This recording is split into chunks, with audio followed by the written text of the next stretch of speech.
Hello friends, welcome your channel. இப்போ நம்ம சுவையான சத்து மாவு கொழுக்கட்டை எப்படி பண்ணலான்னு பார்க்கலாம். இப்போ அதுக்கு தேவையான சத்து மாவு எடுத்துக்கிறோம். அதுக்கப்புறம் பொரிக்கடலை 1 கப்பு,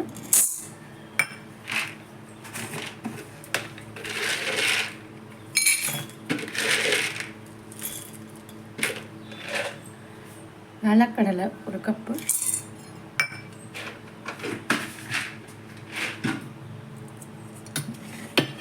இது ரெண்டையும் நம்ம மிக்சியில் பல்ஸில் போட்டு வந்துடலாம். பொரிக்கடலையும் நிலக்கடலையும் அரைக்கிறப்ப கூட ஒரு 3 ஏலக்காய் போட்டு பல்ஸில் போட்டு வந்துடலாம்.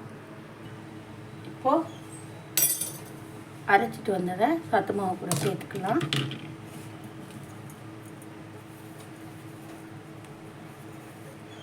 சேர்த்துட்டு தேங்காய் துருவி வச்சுருக்கேன், அதையும் சேர்த்துக்கலாம்.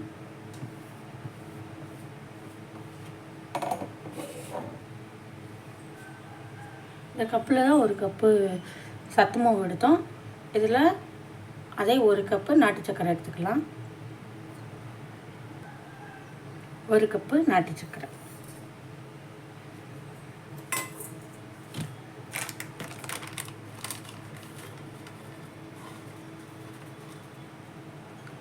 கொஞ்சோண்டு சுக்கு பவுடர்,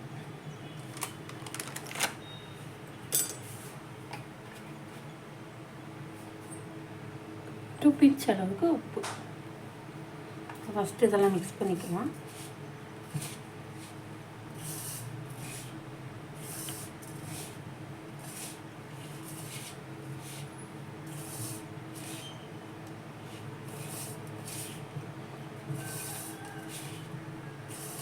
எல்லாம் சேர்த்து கலக்கிறப்பே நல்லா ஸ்மெல் வருது. இப்படி இது பண்ணி கொடுத்தோம்னா பிள்ளைங்க நல்லா விரும்பி சாப்பிடுங்க. சும்மா சத்து மாவு சாப்பிடாத பிள்ளைங்களுக்கு நம்ம இப்படி செஞ்சு கொடுக்கலாம். இது எப்படி கொழுக்கட்டையாகவும் அவிச்சு கொடுக்கலாம், இல்லை உங்களுக்கு தேவைன்னா புட்டு மாதிரி அவிச்சும் கொடுக்கலாம். இப்போ நம்ம அதை கொழுக்கட்டையாக அவிச்சிருவோம்.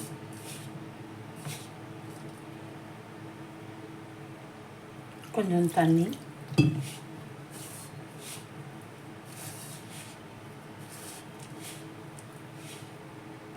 இப்போ பிசைஞ்சாச்சு. கொழுக்கட்டை பிடிக்க கொஞ்சம் கைக்கு எண்ணெய்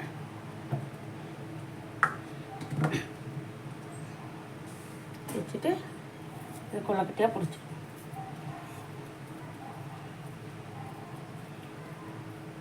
பாருங்க. இந்த மாதிரி பிடிச்சி இப்படி ஒரு பிளேட்டில் வச்சுருவோம்.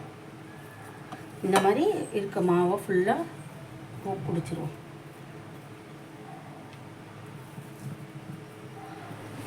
இப்போ கொழுக்கட்டை அவிக்க நம்ம தண்ணி ஃபஸ்ட்டு காய வச்சுக்கலாம். தண்ணி சூடேறட்டும். தண்ணி நல்லா கொதியுது. இப்போ நம்ம கொழுக்கட்டை வேக வச்சிடலாம். பிடிச்சி வச்சுருக்கிறதுக்காக ஒவ்வொன்றா எடுத்து வச்சிடலாம்.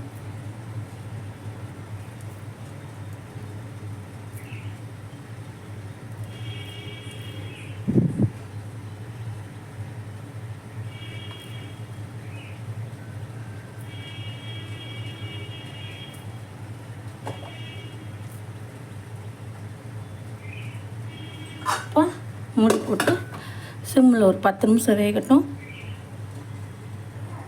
இப்போ நம்ம ஓப்பன் பண்ணி பார்க்கலாம். கொழுக்கட்டை ரெடி ஆகிடுச்சாங்க. ரெடி ஆகிடுச்சு. அடுப்பு ஆஃப் பண்ணிவிட்டு இதை ஒரு பிளேட்டில் ட்ரான்ஸ்ஃபர் பண்ணிடலாம். இப்போ பிளேட்டில் எடுத்தாச்சு. இதை பாப்பாவுக்கு ஊட்டி விடுவோம். ஆச்சிருக்குங்க.